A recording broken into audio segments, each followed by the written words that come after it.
Hello, all. Dana Dubois here from I Write Out Loud, along with Kira the Wonder Dog, who is always here for my lives, ready to get Nature Naws. One day, Nature Naws is going to sponsor I Write Out Loud because they are the best treat in the world. I'm going to give this to Kira. Here you go, sweetie. Y'all, I'm sorry I'm late and I have a wet head. Like, look at my hair. You are getting you are just getting a slice of very real life of me. And I am going to hit refresh on all the places where this is streaming through StreamYard just to make sure everything is going. I can see YouTube. We're up. I always do Facebook last because Facebook is the slow. Or sorry, I always do stream Substack last because Substack is the slowest. Clearly, I need to have my vocabulary turned on. Okay, there I am on Facebook Live where no one ever sees it. And that's cool. I don't even know why I bother. So we're going to come over here to Substack and hope everything is connected. I hate that all of my lives, I hate that they all start this way, but this is what we need to do. And there we are. Hi, Amy. Hi, Anne. I'm going to say hello here, just like that. And today I'm doing something a little different. I'm testing because no, it does not look like it worked. I tried to send the Daily Whatever Show live with this. Oh, you know what oh no, it says the Daily Whatever Show is live. Could have fooled me though. All right, I don't know what I did, but that's okay. We'll test that another day. I always struggle with where the Daily Whatever Show ends and where I Write Out Loud begins. I mean, they're pretty clearly different, but when I go live like this, should I invite the Daily Whatever Show? Because, people over there kind of know me. I know a lot of the people, they may want to know about both things happening, but looks like today is not the day when we will be testing that. So to everyone who's here, welcome. If you all wouldn't mind clicking that little heart button, because that signals to Substack that something cool is going on and that everyone should come join it. I am still, oh, you know what it is? It's not the Daily Whatever Show. It's the Daily Whatever Show's YouTube page. That's what I invited. Let me just try one thing here. Yeah, I didn't set that up right. Okay, next time. You may notice that even though it's summertime, I am wearing a hoodie. I am wearing my Eras Tour hoodie that I never wear because this did not make it into either of the Taylor Swift essays I wrote, the first one of which is the essay we'll be talking about today. But at the Munich show where my daughters and I went, of course, we knew nothing about Germany and we don't speak German. We don't know the rules of engagement there, but it was held in this beautiful park. It was their Olympic stadium. It's literally called like Olympic Stadium or something. I don't speak German, but it's in the article we'll be talking about today. But all of the merch was in a separate, like smaller stadium. And you had to like go there beforehand to get it. And we didn't do that. And after the show, we were way too spent because it was a very long day. And so I ordered the merch online, the European merch. And I didn't know what size to order. And I got this, and I'm gonna just pull back here a little bit and stand up so I don't know if you can tell like how huge it is, but it's very huge. So it's cute, but I have never worn it because I'm swimming in it. I'm also very warm. So we'll see how long I last in the Taylor hoodie. But I did want to be, and one part of the reason I'm late is I was rummaging to find some of the t-shirt merch. And I just opened this. That was a loud noise. I couldn't find any of the t-shirt merch. So I'm sweltering a little in this, but what the things I will do to stay on theme, you guys. This is the stuff that I will do. It is warm, Karen. Thank you for noticing. So I am delighted that you are here. For those of you who don't know what this is or who I am Dana Dubois, and my publication is called I Write Out Loud. It is my home for creative nonfiction here on Substack. And every Monday, I post a new personal essay. And then Wednesdays, I have a big public live like this one to talk about it. On Sundays, I host Sunday Salon, which is a more intimate gathering space for paid subscribers where we do more kind of behind the scenes. I spill a bit more tea about the essays and themes of the week.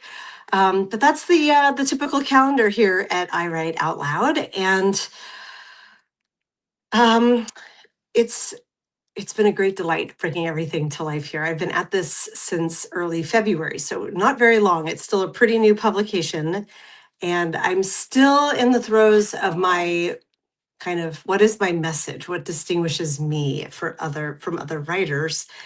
And I think the big part is that I use memoir and lived experience to speak to broader cultural, political truths. That seems to be the common theme that runs through my work. And I'm really excited to talk to you about this essay today. And I'm really excited you are all here. If you are not already a subscriber to I Write Out Loud, please click that button and subscribe. It's called Dana Dubois Writes because I can't change the name because Substack is weird like that. But that is me. Would love to have you on board as a subscriber. Would extra love to have you on board as a paid subscriber. I know times are tough for all of us right now.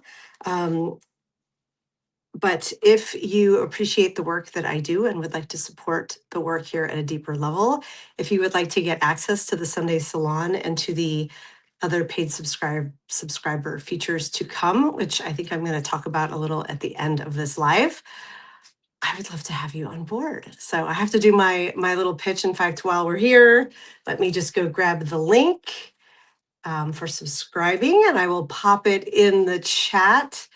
I try to make a point at the start and the end, with the reminder that for creative types, we can make it look effortless and it is joyous, but it is also the way in which we support ourselves. So it's always important to speak to the value of your work. And if you are able to support it, creators like me are always super grateful. So that spiel is out of the way. Did you see how I just went into a little Yiddish German there with spiel? Um, we're going to be talking about Germany and being Jewish quite a bit today. Sorry, my glasses are like, I think they're getting steamy because I got out of the shower about 15 minutes before we went live, hence the wet hair. Um, this week, I worked from home today and I was like, this is going to be great. I'm going to have plenty of time for my live. And then in typical Substack always has a surprise in store. There was an essay I submitted to Blue Amp that I thought was going live tomorrow, and it went live about an hour before, hour and a half ago, let's say. And it's an amazing essay. I cannot wait to talk about it with you all. But I want to talk about this one first. But I've been up there answering comments and things, so I got in the shower a bit late. So my apologies. You see a fluffy butt. Yep, Kira's right there. Say hi, Kira. Hi, you know I'm talking to you. Would you like?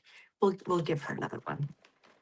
I hate to do this, but I think I have to take the sweatshirt off because I am like sweltering. It's not super warm here in Seattle, but it's warm enough. And this is like a crazy thick sweatshirt.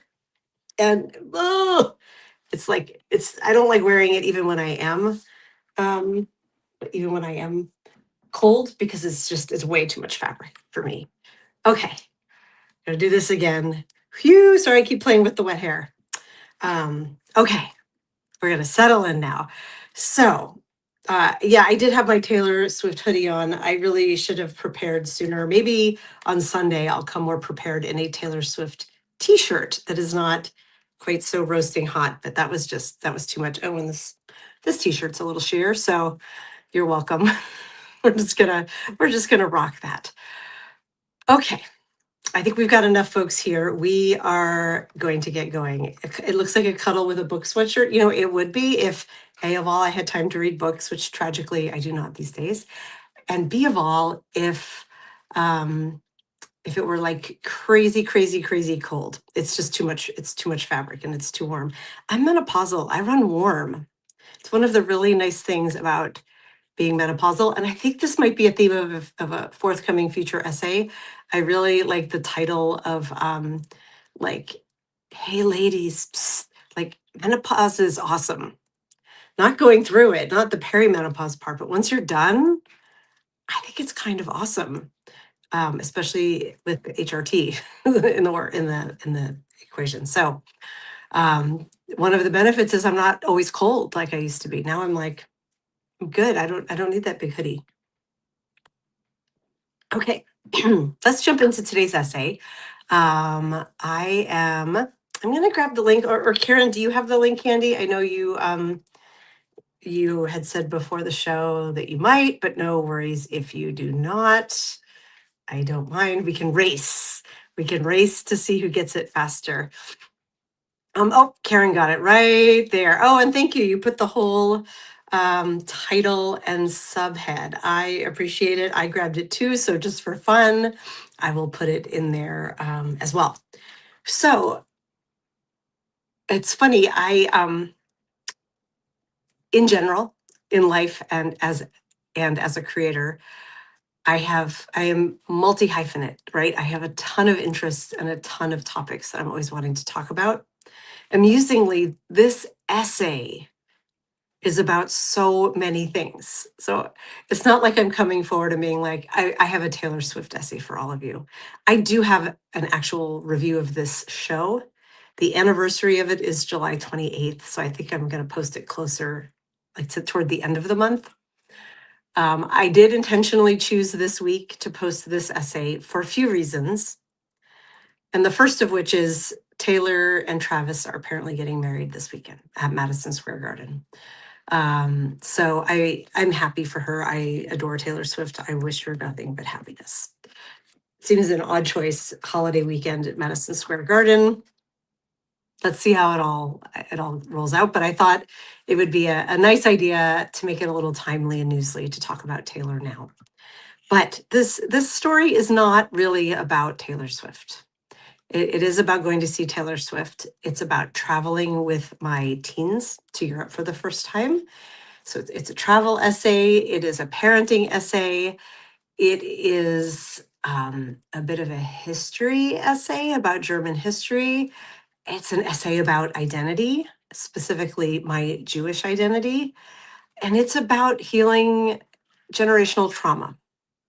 So this essay is a lot. And I think you all know I've written hundreds of essays, I think, at this point, in the 3.5 or so years I've been writing online. This is my favorite one. I reserve the right to change my mind on that, but I do believe this is my favorite one. I I love the way that this essay incorporates so many different ideas and weaves them all together. And I also love the origin story of this essay. I wanna talk about that first. And hi, Martin. I see you're saying hello to me. Oh, your mind matters. I'm so interested. My father and grandparents, as well as extended family, escaped the Nazi Germany. Wow. Well, I'm glad you're here. Your mind matters. So my family connection to the Holocaust is slightly more removed. So I am Gen X and I am Jewish. And even though I'm utterly non-practicing, my great grandparents immigrated to the US. They went through Ellis Island in like the 19 teens, 1920s. So my direct family line was all in the US ahead of Hitler and his rise to power. Thank goodness. My extended family, I think all those limbs are hacked off. I don't know who they are. I remember very little. My grandfather talked a little before he died. He told me some story about some relation who, like, they were sent to the concentration camps, but they had jewelry, they had diamonds, and I think I'm remembering this right, that he like stored them in his testicles so that no one would find them when he got sent into the camps, and then bribed his way out and made his way back to wherever he was from and knew the family that would be willing to hide him.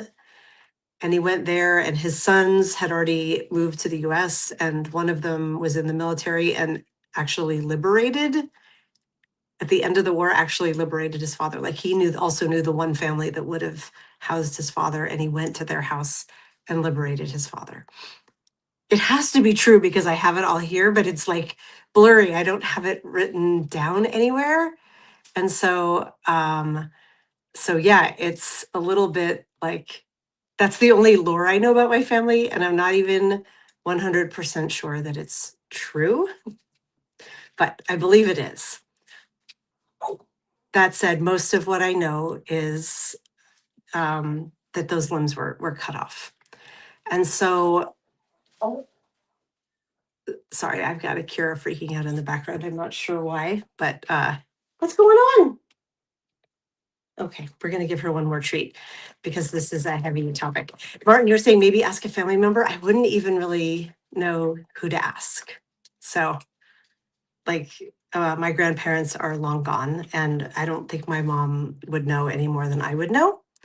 So, yeah, he's sewing jewels into clothing seams with testicles. Yikes. Yeah, I hope I'm not making that up, but I very vividly remember my grandfather saying that and being like, wow, I had no idea that that's in my family history, but I don't know where those limbs of the tree go. I only know the direct line, and I don't even really speak to a lot of members of my family, which might be an essay for another day. But here's the story as this one goes. An important context to bring into it is what I lead with in this essay, which is I am completely Jewish. And it's a very weird thing that Judaism is both a religion and an ethnicity in a way, right? I was raised Jewish, Reform. So it was, Reform is kind of the least religious of the branches. You can be Reform, Conservative, Orthodox, Hasidic. We were Reform. Nobody kept kosher. They have like Easter, Christmas Christians. We were like a bar mitzvahs and Rosh Hashanah Jews. So that's about the equivalent. But they identify as Jewish, and I was raised in a very Jewish area, as was Lawrence in South Florida. So I got bat mitzvahed. I was kind of into that at the time. But then by the time I was a late teenager in college, I very much was like, I don't give a shit about it. I actually hated religion back then. It made me angry.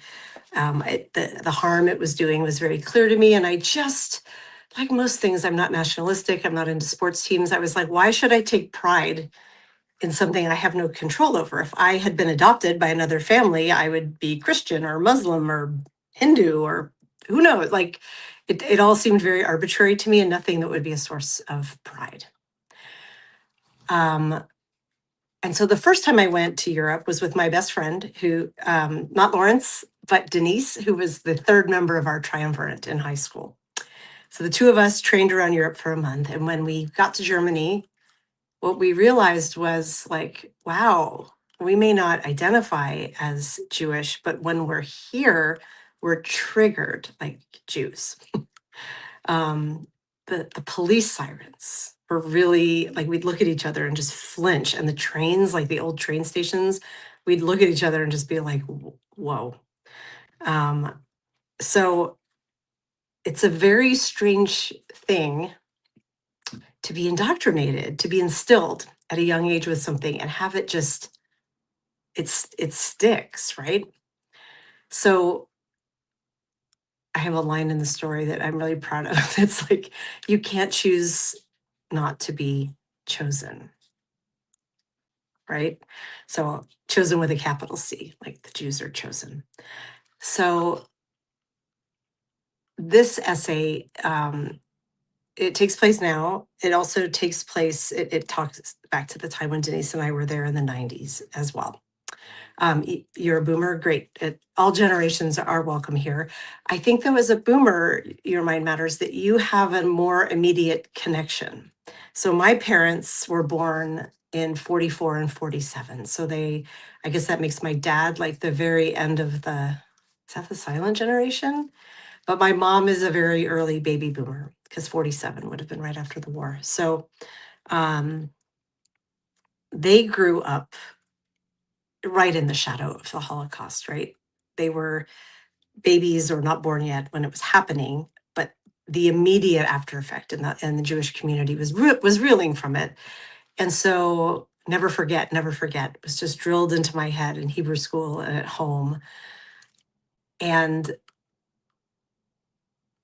I rejected it as I came of age. And then I went to Europe in my mid-20s and was like, oh, like Denise and I felt it pretty profoundly when we were there that like if the timing had been different or the situations had been different, this would have been us. Or um, we wouldn't be here at all, right? If someone in my family line hadn't moved, that I wouldn't exist. You know, the whole butterfly effect. But this one is very dramatic because 6 million people are gone. So you're generationally fluid, Karen. I love that. Yeah, can you identify as different generations? I'd like to think that you can. Um, wow, your grandparents were born in 1882. And your father was born in 1921, so as a young child, he had to be in the Hitler Youth. Oh, I'm so sorry. So I do want to mention, because I think this is really important context, that this happened in 2024. The summer of 2024 is when this story took place. The world has changed so much since then because it was before the second Trump election, right? And that colors everything. Tomorrow morning, Lawrence and I are going to do a special daily whatever show. You know, we're on summer vacation right now. We're only broadcasting on Fridays, except this week. We were live yesterday with Nick Perro with a very important issue he brought to us. And then we're both going live tomorrow because both of us have stories to tell right now where the common theme is us having a reckoning with our Jewish selves and what it means to be Jewish in 2026, even as like reluctantly Jewish as we've been our whole lives. What does that mean in this world where Israel is committing these heinous acts and there's so much anti-Semitism on the rise, and the line between Jew and Zionist and terrorist has blurred to the point where nuance is really being lost. And we are now writing these essays where we are trying to clarify and carve out space for what it means to be Jewish but American and not Israeli, and kind of all of these current and forward-looking topics. And I would love for you all to join us tomorrow. That'll be at 10 a.m. Eastern Time. This essay is more of a reckoning looking back, and it's 2024, so it makes sense. There were people refused into the US because they were Jewish. Oh, I did not know that. Okay, so let's return a bit more to the essay. And I have some notes here. So I want to make sure I have these so I don't lose track. You know, I tend to ramble. So I want to touch on how this essay was crafted because I kind of love the creator story of this. Hands up in the chat. Let me come back over here. How many or put a 1 in the chat if you are also a writer, especially if you write like memoir style content. And I'll wait to see if the ones are coming in. I'm just curious because I find process really interesting as a writer. So, oh, I see a 1, another 1. Oh, hi, Amy. I'm glad to see you here. So the process for this. So this trip that my kids and I took, they had never been to Europe.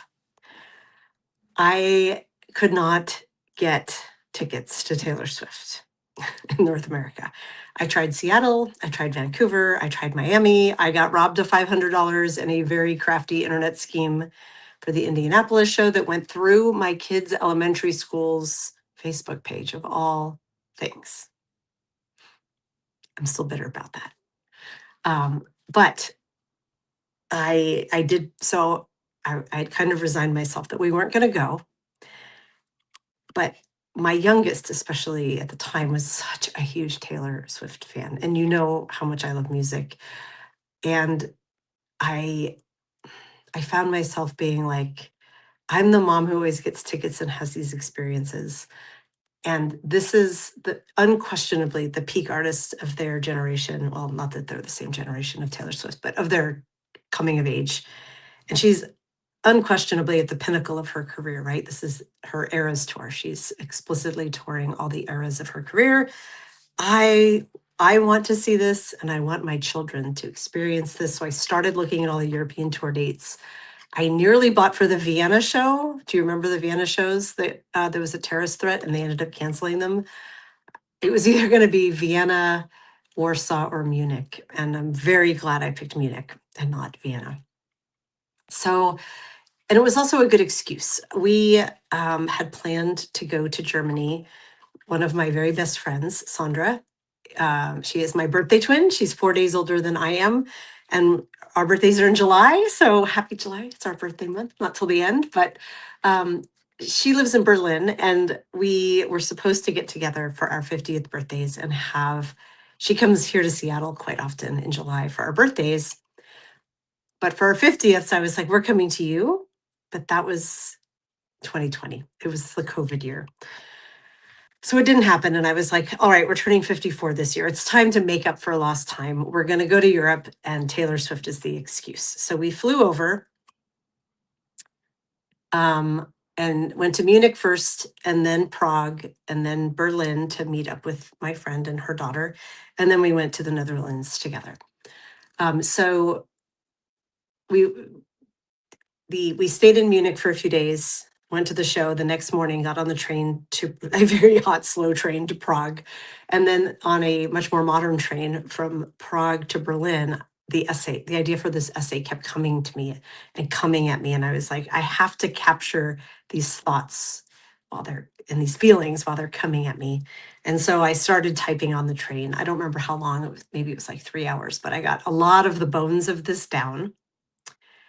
And then the um the the bulk of it, the rest, the perfecting and crafting of it all happened until like 2 or 3 in the morning in my friend's apartment in Berlin. And I was like, it's done. I'm sending it off. So I very much created it within days of living it, which is not typically how I write. And I absolutely love how it came out. And in writing it, I was able to process what I had lived through over those days in Munich.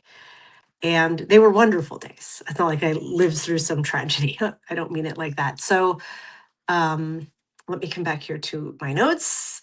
So I start this essay off taking like an ancestry.com test because I don't want to be Jewish.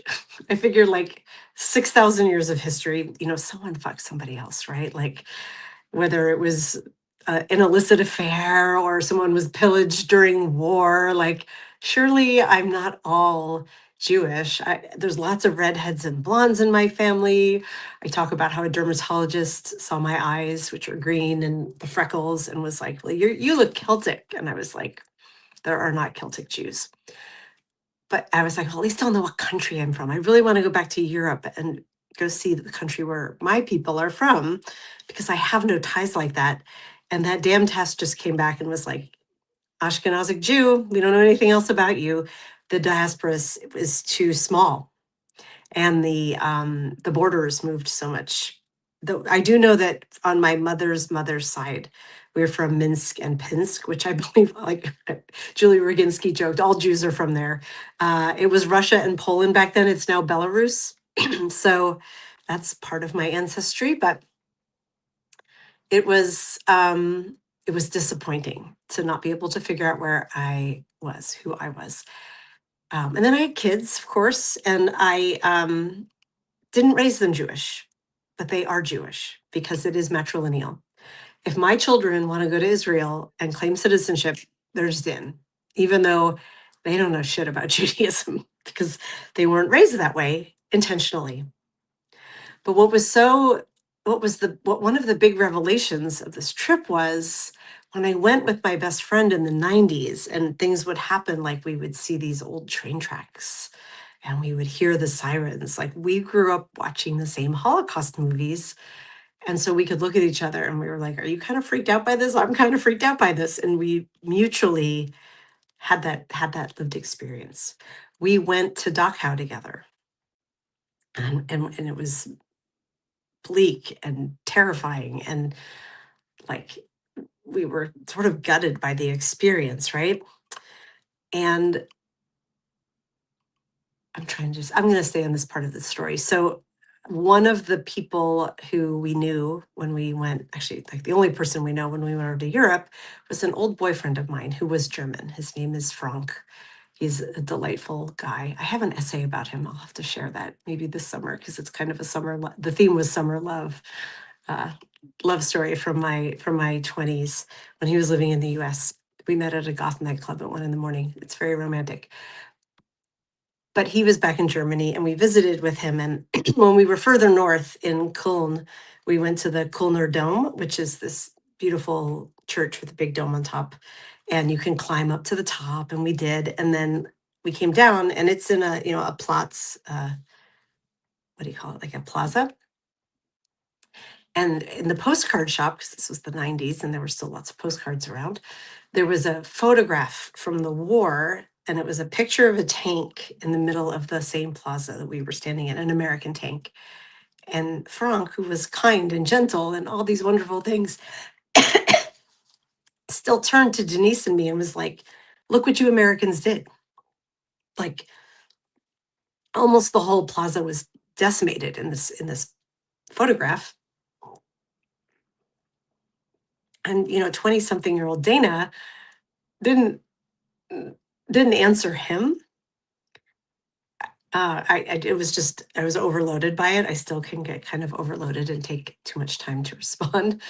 But I feel certain that 50-something Dana would have fired back my thoughts that I was able to articulate to Denise later of like, are you really telling two Jewish women that the American tank shouldn't have been there because your pretty buildings got harmed when we have no family trees here? Like, you were out of control, Germany. We had to move in and do something. So at the time in the 90s, we were both a bit haunted by stories like this and stories like we would see, older German people, and they were lovely. They were very nice to us, but we were like, what were you doing back in the 40s? Because, back then, 70-year-olds were in their 20s during the war. And and going to Dachau and seeing, I don't know if you all have been there, but the concentration camp is in the middle of just a city, like a town. And there's no way they didn't know what was happening there. There was a crematorium going around the clock. But they claim sort of like, well, we didn't know. And Dana in the 90s was all through growing up and in the 90s and on for many years was like, how could they have let this happen? And I will say, living in the US now, I completely see how it happened because it's happening not at the same level, but it is starting now here. And the powerlessness of it is, I get it now. And so this essay gets into the idea where I'm heading, which is so that was the 90s. I went back in 2024 with my kids decades later, and we revisited some of the same spots. We were in Munich, so we did go to Dachau. But my kids didn't have the cultural touch points that Denise and I had by design because I did not indoctrinate them intentionally. And so it was really interesting for me to be there as a kind of, would you say I was first generation post or second generation post? I guess my parents were first generation post the war, but immediately in the shadow of it, where I was a generation removed from that, but still indoctrinated. And because I had them so late, my kids, they're almost 2 generations past me, right? Depending how long you say a generation lasts. So to them, it's very ancient history and nothing that they know much about or can relate to.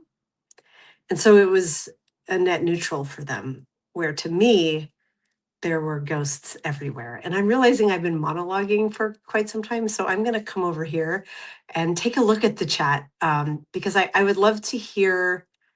Um, I would love to hear from all of you. Oh my gosh, you're going on about my astrology, Karen. Thank you for putting that in here. I'm not sure why we were talking about it, but you know, that's all good. So let me see here. Okay, you put my birthday in here. You can all send gifts. I'm kidding, but I am a Leo. I'm very into birthdays. Let's see here.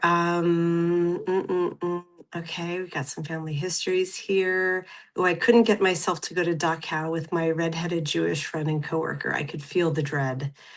I can understand why. It is a really hard place to go. I mean, so this essay, in the course of this essay, we go to Dachau, and I have photos in there of my kids in the crematorium, that you could actually go in it, and you walk through this passageway where you there's like the entrance room, the disrobing room, the shower room where the shower heads are still there, but they were actually they release gas and not water.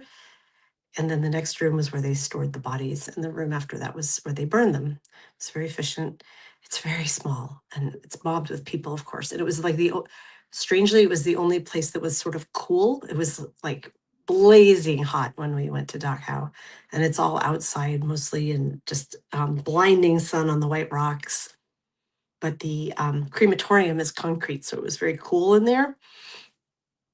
Or maybe it was just like the chilled blood in my coursing through my body as we walked through.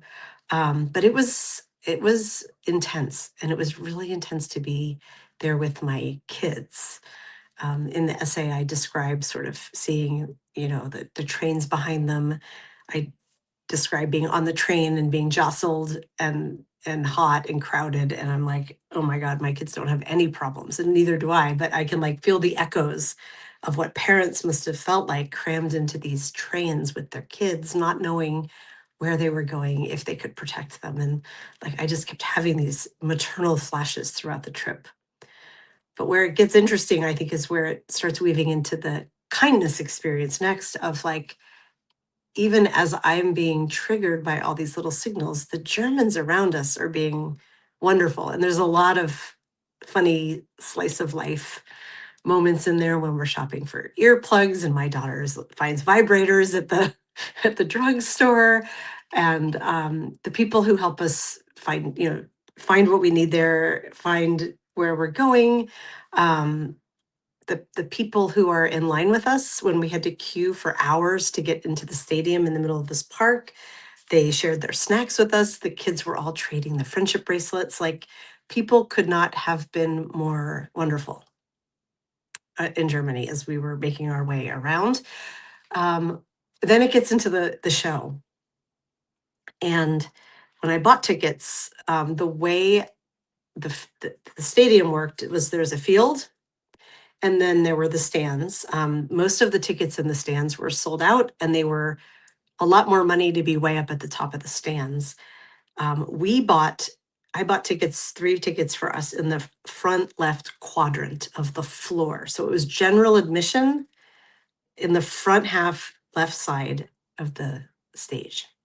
So there we were. We needed to get in and figure our way in there, and everything in the line was pretty orderly. It was great. Then we finally, hours and hours later, get into the stadium, and it is like, when I think of Germans, I think of like, well, we all there. I don't want to do the German accent. That's mean. Although I do love a German accent. It's, I think, like a lot of rigor and order and engineering. And we get in there, and it is complete fucking chaos. I have never experienced a show like this, where I am literally terrified my kids are going to get swept off in this crowd. Like, I am gripping them like they're toddlers. And at this point, my brain, that's already been triggered so many times over the last few days, is just like, oh my God, if we get separated, I don't know how I would find them. They could not get into the show. Only I have the digital tickets. I don't think our cell phones are going to work in here right now because there were so many people, and I have no idea where we're supposed to go to get down there. And we kept, there were these sort of mobs of people, of queues to get in, and it was crazy that I had to sort of, and my little one is very tiny and hates crowds and noise. So this was already a stretch for her. She just loves Taylor so much she's willing to do it, but she is just ashen. And I'm like, oh my God, I have to get us to safety. I have to get us where we're going. And the parallels, even though of course it's not the same thing. We're heading to a concert, not a concentration camp, which I say in the story, but this feeling of like, I have to protect my kids from this mob of Germans was a very strange feeling. I'm going to pause there and go see if there are any comments. Let me see that here. Does anyone remember The Summer of My German Soldier with Christy McNichol? I do not. Oh, the memorial in Berlin is intense and it's beautiful, isn't it, Jason? I saw that this last trip we went there and it was gorgeous. I'm not sure I could go to a concentration camp because I feel things. Yeah, you cannot help but feel things. I could not walk inside. I don't blame you. I had that experience in Poland, a small camp, but it had the shower and the oven. Yeah, it's fucking haunting. If you read the here, I'm going to put a link to the essay in again because I don't think I've put it in a while. I'm not sure if Karen has. Uh-oh, where did my essay go? That's the live. I have too many windows open, you guys. And okay. Oops. One moment, please.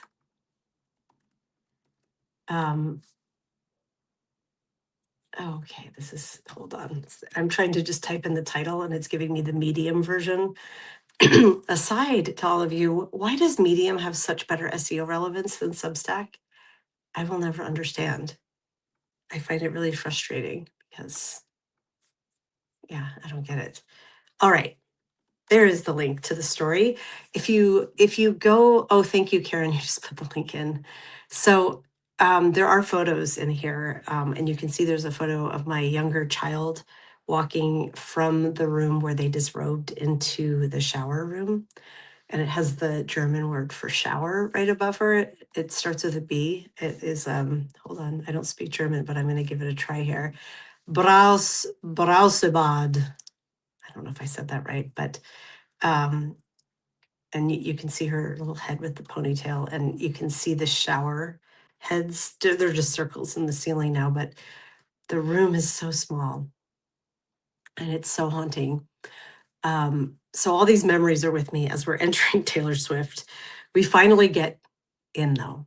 And this did not make the essay, but this a funny aside is there was I have never seen a stadium this poorly engineered before, which is shocking in Germany. But we did not eat or use the restroom this entire time because I tried before the show. We went up there and it was like the women's bathroom had at 80 to 100 people in like just a mob around it. There was no line. And you had to go down an elevator to get to there was no way. So I don't think my child ate or drank anything for 14 hours. Luckily, we had all the adrenaline on our side, but holy cow, it was crazy. But we get down on the field and we're early-ish. We're not really, it's like halfway filled or more. And we're trying to find a spot to stand where we'll be able to see. And the opening band was Paramore, who were fine. She has a great voice. I'm not a huge fan, but it was fine. But it was tragic because my taller, older daughter and I could see okay, but my younger daughter couldn't see a thing. And she was practically in tears the whole show. And I was like, oh my God, did we fly all the way here and go through all of this effort for her not to be able to see Taylor? And my mom brain is, of course, like, oh my God, what am I going to do? And so where we were, there was like a tower that held lights pointing at the stage. And so we walked up to the base of the tower, and there was like a little retaining wall about this tall. And there was a mom and a daughter sitting there in between the shows. And the girl looked at my daughter and asked, "Oh, do you want to trade bracelets?" Which, of course, they did, because that's what you do at a Taylor Swift show. And I looked at the mom, and she was very German and she seemed very nice. She spoke English, because most Germans do. At least like my Gen X and younger, they do. The older Germans, not as much. But she asked something, and I was like, "Oh, she's been really upset because she's so tiny and she can't see. Do you think it would be possible for her to stand next to your daughter?" Because there was all this like space where the tower was, and it created a line of sight to the stage. It was slightly obstructed with the bars of the tower, but they weren't very wide. And she looked at me and in her very German way said, "Yes, I think this will be possible." And it was possible. The show started, and Taylor always has a countdown timer for the final few minutes. And there was a Lady Gaga song, I can't remember which one. And then, but right before the final countdown always comes with Leslie Gore's "You Don't Own Me," which I love. And my daughters like are very into the lore. So they knew that meant it was about to start. And my younger one turned to me and just like with this like happiest look on her face and was like, "Thank you for bringing us here. I'm so happy right now." And I'm feeling a little choked up. It was like all of this was worth it. And so in the end, we had the kindness of yet another German stranger to thank for us having these wonderful, well, they weren't seats, this wonderful stand, these wonderful places to have a look at the stage. And she had this whole like runway thing to the side. And, Taylor had a big screen we would have seen no matter what. But there is something magical about being at a show and being like, she wasn't that big because we were far enough back, but it was like, that's actually her right there.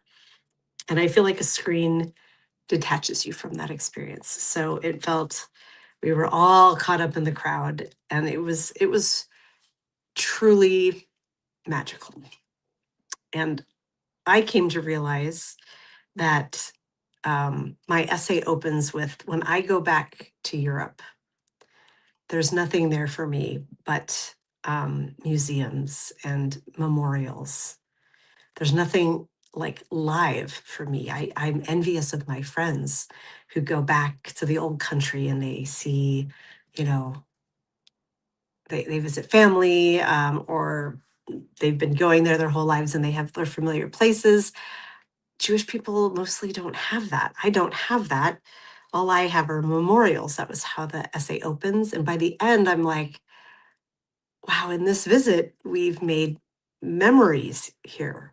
I now have like really happy memories to return to when I come back the next time. And this idea that like enough time has passed, my kids are almost 40 years younger than I am. Hey, hey, hey, shh. There was just a dog that went by outside. Hold on. Kira, come here. Come here. Here you go. Keep quiet.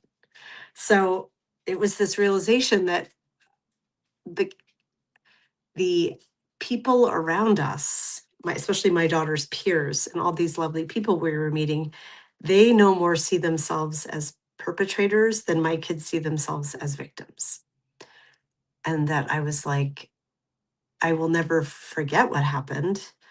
I will um, always carry some of that with me, but also it's time to put it down. It doesn't need to actively travel with me when I am in Europe. It is history. It's an important part of history, but the present is still here. And there's a lot of wonder to find here and a lot of very kind people along the way who helped us find it. So um, it felt really good to kind of process through that as I wrote it, and sharing it now is like, hmm. Tomorrow on the Daily Whatever show, Lawrence and I will be doing a show tomorrow. We, for those who might have missed me saying this earlier, we will be talking more about what it means to be Jewish in 2026, because this essay and the events of it, that they all just predate Trump 2.0. And so this is me reckoning with the past and what it meant to my Jewish identity and what it means to my kids with their limited Jewish identity.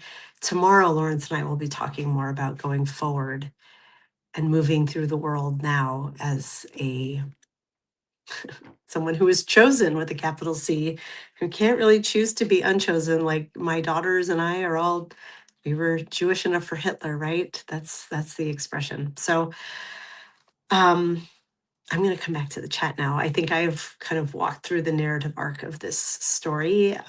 Later this month, I will share the actual show review of Taylor Swift, because I did write a whole review of what the show was like. It was magnificent. But I want to come over here. I love this, and I definitely want to hear tomorrow. Good, Donna. Please come back.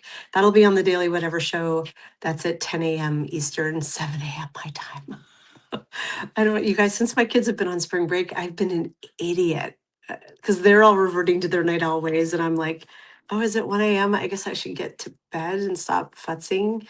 So I'm like, it all started over the weekend when I was writing the essay for Blue Ant Media that I thought was going live tomorrow, that went live right before this show.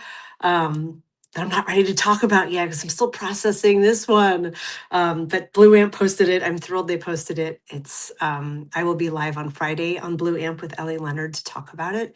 But that essay, I was up so late, so many nights in a row trying to finish it. One day maybe will be a fast essayist. That day is not today. It is simply not today. So um, that kickstarted the late nights, and they're just feeding on themselves. And I think if you all are regulars, which I know a lot of you are, you may hear that I'm like slow with my words a little. They're not, the ease isn't there. That's the lack of sleep in my brain. So yay me, well, I guess. Great essay by Dana on Blue Amp. Thank you, Jason. I saw that you restacked it. I have not restacked it yet because I'm trying to keep the focus on this essay until after Lawrence and I talk tomorrow. And then I'm going to be restacking all of your comments about the Blue Amp one. It is about why the United States hates women. So a real cheery topic. It is a different kind of writing for me. There's a little bit of memoir in there, but it is mostly more journalistic, more political story. And it's a more challenging way for me to write. I'm not as accustomed to it. I'm really happy with how it came out. I honestly, I handed it off and I was like, Lawrence, Ellie, Cliff, is this any good? Like I'd sat with it for so long and I was so tired. But today, after it went live, I reread it with fresh eyes and I was like, okay, this kind of slaps. This is really good. I'm waiting to see if it jumps to the other side of the wall of Substack and I get a whole bunch of very angry, rabid men yelling at me. That hasn't happened yet, or as of an hour ago when the live started. I won't be surprised if it does. It's a pretty incendiary title, Why the United States Hates Women. It's 4 years post Roe, because we just had that anniversary last week. I nearly missed it, but it's been 4 years since Roe v. Wade went down, and they've been bad for women. They've been very bad for women. So yeah, it's funny when you're still chatting with East Coast friends at 1:30 a.m. Pacific time. Yeah, it's not great. I really hate this timeline. We should be celebrating Independence Day, and I just can't. No, I am not going to be celebrating Independence Day in the slightest. I haven't celebrated Independence Day in a long time, but especially this year. No way. Oh, don't hate me. Is Ellie? I won't hate you for jumping to Ellie's reading. Is that starting at 6 my time? I guess it is. So I should probably hop off because I want to hear Ellie as well. I'm going to put this in here one more time, and I will just do my shout out of if this story, please read it first of all. If you haven't, I would love for you to read it. I would especially love if you would like it, if you would comment on it, and most especially if you would restack it. It is one of the best ways you can support writers who you like on Substack is by restacking our work. And this is one that I would really love to have travel far and wide. So please read, like, comment, restack this essay. I would be very, very honored if you would. The other way you can support writers on this platform is becoming a paid subscriber. If you go to danaduboiswrites.substack.com, you can click the subscribe button right there, and it will take you to my subscribe page. You do not have to be a paid subscriber to read this one, but it will ensure you have access. Listen to the audio of me reading it. Thank you, Rose. I do record all of my essays myself, so you don't have to listen to AI reading them. And I choked up multiple times reading this. Like, I legit got really emotional reading my own work, which is kind of weird and kind of beautiful. So yes, the audio is there for you. I intentionally did not put this essay behind the paywall. This is one I wanted everybody to read. So if you would restack it far and wide, I would be so grateful. Thank you all for being here. Join us on the Daily Whatever Show tomorrow, 10 a.m. Eastern Time. And then join me with Ellie Leonard on Blue Amp Media on Friday. Actually, join the Daily Whatever Show Fucked Up Friday first. Friday morning, we have Iona Madrone coming on at 10 a.m. And then I forget at what time. I think it's at 1 p.m. Eastern. I will check. We'll post the link to join soon. I will be on Blue Amp Media with Ellie Leonard to talk about this essay. Lots of fun times coming up here on Substack. So would love to see you there. I love you all, mean it. Bye.